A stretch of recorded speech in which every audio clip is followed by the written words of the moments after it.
I absolutely love this time of the year because turkeys are $1 a pound and I get an excuse to use my incredibly large slicing blades, which I love, and some of these you can even use for everyday prep. So in this video, I'm going to show you 6 different knives, 6 different brands, and give you an excuse to have to go buy one. I'm also going to break down this turkey, which at a glance right now isn't looking too hot because I cooked this yesterday, but I'm going to explain why.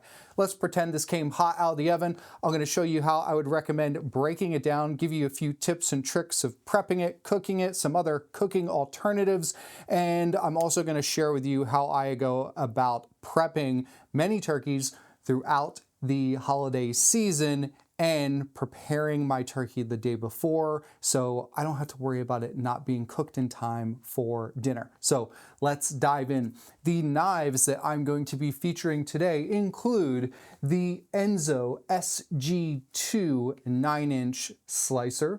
We have the Wusthof 10-inch super slicer, Cutler 10-inch slicer, the 10¼ inch, I would say it's actually closer to 10½ inch Mac slicer with the hollows on the side, the Steelport 10-inch slicer, and we have the Takayuki Yanagiba slicer that is 11.8 inches. Okay, let's get started with this bird. Something that you're definitely going to need when you are breaking down any turkey or anything that requires a good amount of time would be a damp towel so that you can clean your knife off in between as needed. All right, let's get started with this bird. The first knife that I'm going to use is the Enso SG2. Now, as you can see, and as I said earlier, this bird is cold. This was cooked yesterday. Whenever I have a bunch of company coming over and I have to cook 1 or 2 turkeys, I do it the day before. And then when it's cool, I break everything down. I have it on some type of platter or tray that is oven safe.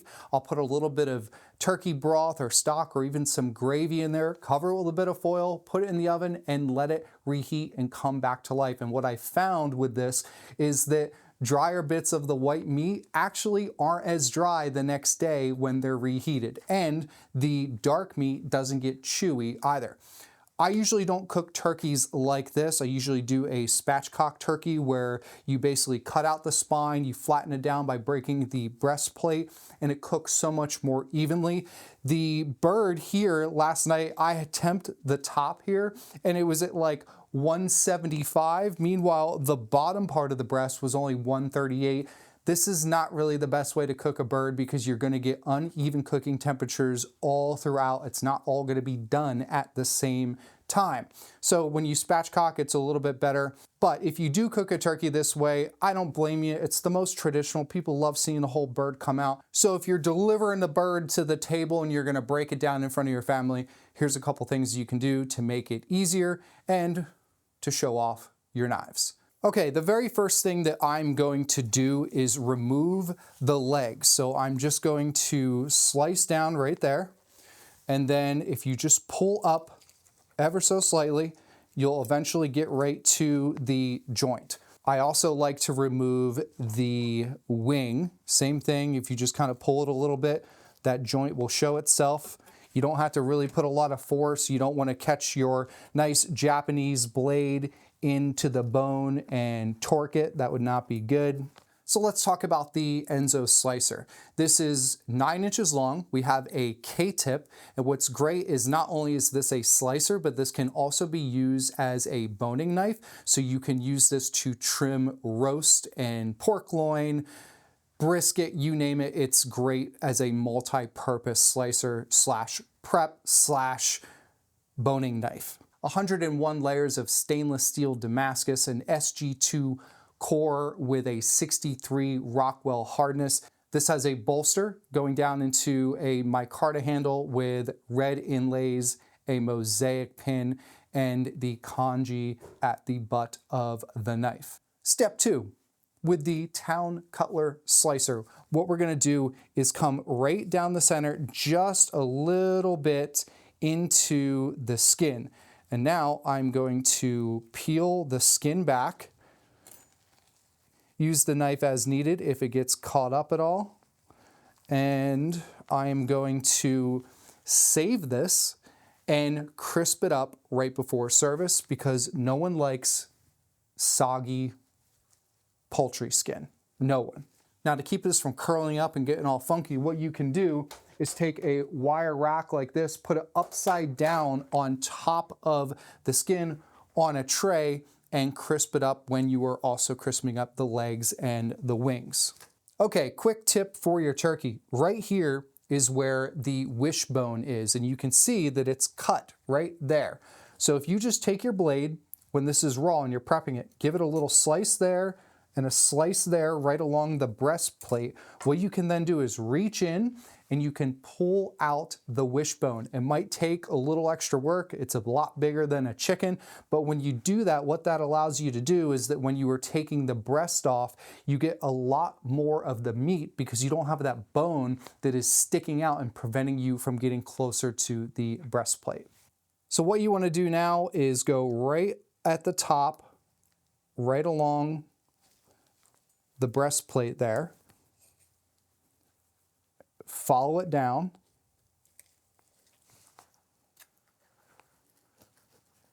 And with a nice thin tip, like I have here with this town cutler, you can get a lot of the meat off the bone.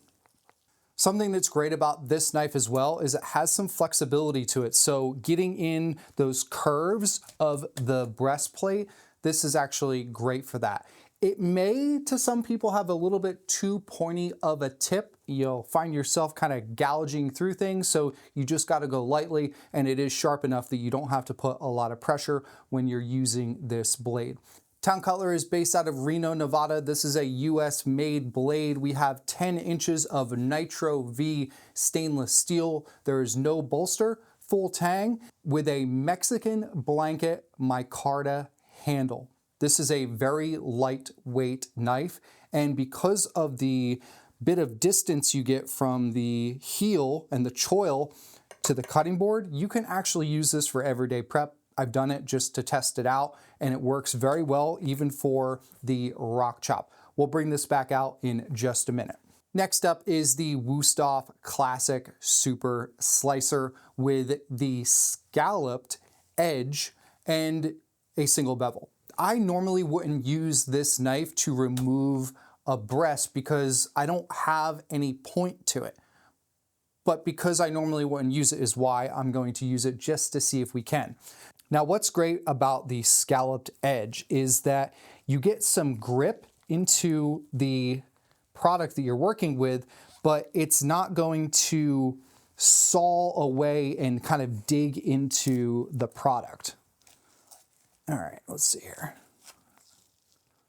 And, all right, doable, totally doable. It's so funny how I can see the difference in doneness in this breast just because of the temperature fluctuations, because of it just not cooking evenly. Now, I got a little bit of bone here, so we're just gonna come in on an angle to remove that. And this will go off to the side because anything left over here is going in this big old pot, along with about 3 others that I have in the freezer that are already broken down to prepare for Thanksgiving. We'll bring this back out in a minute too. All this meat that's left over along the breastplate right there, you can pull it off with your fingers, or you can leave it on there, throw it in your big old stock pot, and make yourself some soup or whatever else you want to do. I turn this into like the most gelatinous and delicious gravy ever. Okay, next up, let's try out this Mac. This is a beautiful knife. I love this curve.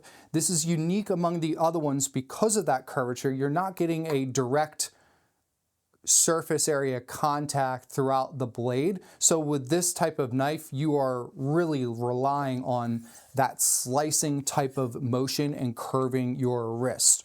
Let's break down the drumettes. Woo, man. Find that joint. Pop it right through. Man, this thing is ridiculously sharp. Find that joint, go right through. There we go. Got those ready for later. And let's get the thighs as well. Come on right down. I'm going to push this, expose that joint. There's our thigh number 1. Notice I'm turning the blade away from my hand as I'm using this as leverage to pull up, expose the joint, and there you have it. Let's pretend that the breast is right on here. A lot of people, like my grandfather with his electric serrated knife growing up, would cut the meat right off the turkey like so. And he would come down on an angle like this, cut them nice and thin, and that was that. Here's the deal. When you are cutting it that way, you are not cutting against the grain. And even if you have a perfectly cooked bird all throughout, you're not going to get the best chew with your bite. So instead of doing that, take it off. And then what you want to do is look for the grain of the muscle. You can see here, the grain is going this way and it kind of curves as it goes down the bird. So you want to be cutting against the grain. Trim this up.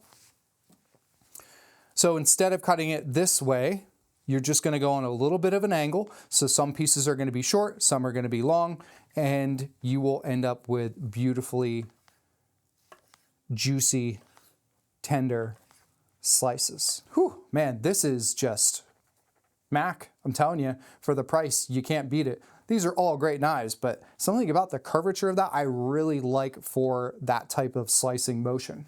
Okay, the Steelport. Based out of Portland, Oregon, this is just the grip and everything. This knife does not disappoint. If you like that, you know, bulkier, girthier, Western style handle, this is it. I mean, it's girthy. I love it. This is a forged knife. It is one piece of metal from the tip all the way down to the stainless steel end cap. This blade is made with American carbon steel. It has a 65 Rockwell hardness, which is way up there on the Rockwell scale. I mean, this is like the best of both worlds because you get that big leaf maple burl sourced out of Oregon handle, but it is protected by that resin. So you get the look of the wood, but you get the protection of the micarta or pack-a-wood-like handles. This blade also gives you a bit of distance to protect your knuckles from going into the cutting board, and although there is a curvature, it is nowhere near as curvy as the Mac over there. So for some tap chopping, a good rock chop, I mean, everyday prep, if you wanted to get away with it, you could with this knife. Here we go against the grain.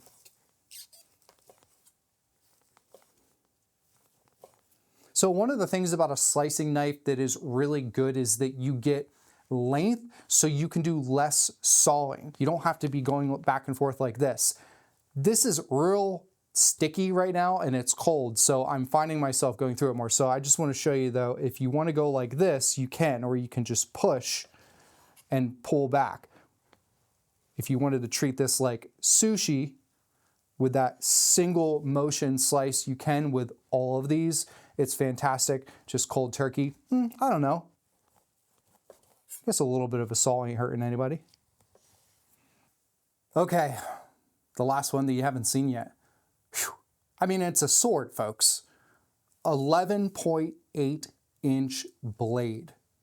The Takayuki Yanagiba slicer. This sort of a slicer has 45 layers of hammered Damascus, and its octagonal handle is burnt oak and then lacquered. So that lacquer is going to protect that beautiful burnt fade throughout the handle for a very long time. This is just a stunning knife. Let's put it to work. You can see the graining. Here we go. Woo! We'll see how thin. See, that's the beauty. Oh my gosh. that push type of slice motion, this long blade, the thinness of it or the height of the blade just breezes through. Oh my gosh. Whew. I like this a lot. I mean, I like all of these, but damn, the leverage you get with the length there, oh, fantastic. All right, basically the same type of thing. Let's go back to the Enso here. Get a similar type of nice push there with this, but that almost 3-inch shorter blade I can definitely feel with this. It's really interesting how also my knuckles are hitting sooner because of the length. I mean, it's fantastic, as you can see. No problems with this whatsoever. But the extra 3 inches, along with the price tag, you could feel the difference. There's a joke somewhere there, but I'm not gonna say it. Okay, the single bevel scalloped Wusthof. Let's give this another go. Whew. You can really feel the difference with the scalloped edge. That single motion push was about as easy as that Takayuki because of these scallops. You can use this with bread. Without a doubt, consider this a bread meat hybrid slicer. When it comes to the meat, you don't get the tearing involved that a serrated knife has because they have more jagged points, not soft scallops. For bread, this will work just fine, but you may have to give yourself a little bit more pressure. Or if it's a softer bread, you just want to go real easy getting started so that you don't crush the bread. But this is a great bread meat hybrid for sure. The Town Cutler Baja slicer, I tell you, the thinness of this point, what that means is that you have less surface contact as you're pushing through the product. So this is very smooth because there's just less friction. Really cool knife. Don't forget about the fact that it is flexible.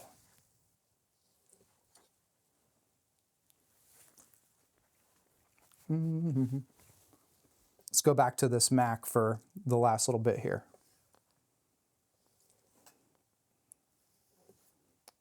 As you can see, this is beautiful. Oops, I'm just gonna eat it. So this is how I go about prepping my turkey for Thanksgiving Day. The day before or the morning of, I will take my cold bird, I will break it down as you just saw.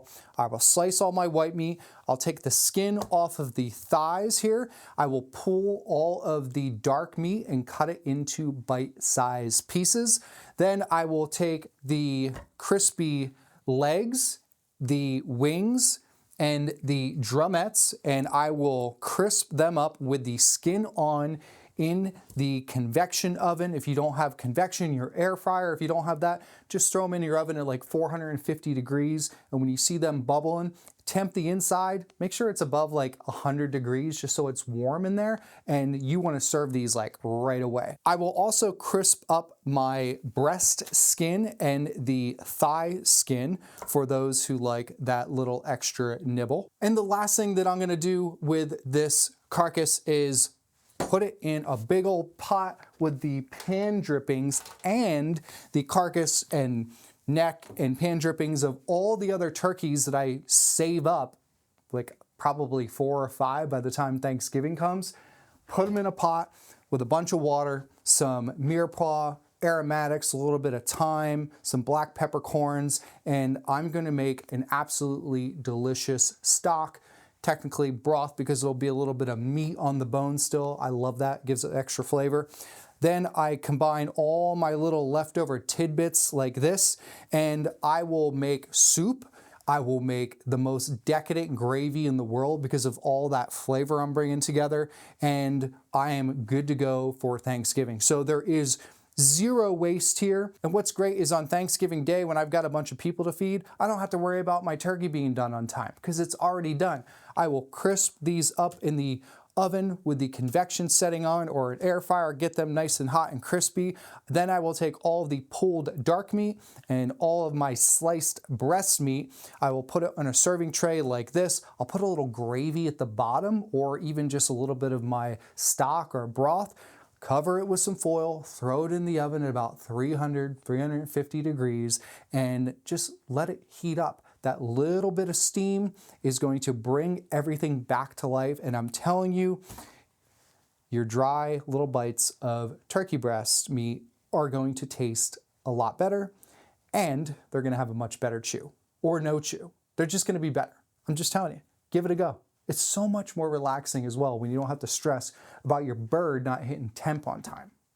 All right, folks, that's that. This has been a fun video. I've got a bunch of meat to clean up and eat.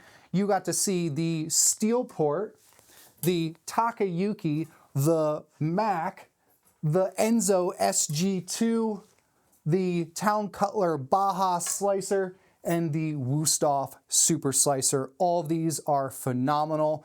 Whatever fits your budget, go get one. If you need an excuse, tell your wife or your husband, be like, oh, well, I saw this video and he cut the turkey in a way I've never seen before and I need that blade, babe. It'll work, I'm telling you. Can you tell I have a favorite? Whew. Amazing. Anyway, these are the slicers. Go get some. Happy holidays. I'm Chef Brandon with Cutlery and More. Thanks for hanging out with me.